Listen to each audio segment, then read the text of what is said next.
Ang susunod na programa ay rated PG. Patnubay at gabay ng magulang ay kailangan sa mga batang manonood. Ang susunod na programa ay rated PG. Patnubay at gabay ng magulang ay kailangan sa mga batang manonood.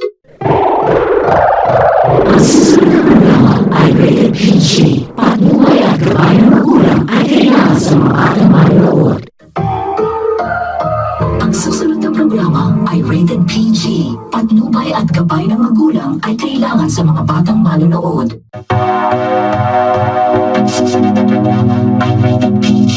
Patnubay at gabay ng magulang ay kailangan sa mga batang manonood. Ang susunod na programa ay rated PG. Patnubay at gabay ng magulang ay kailangan sa mga batang manonood. Ang susunod na programa ay rated PG.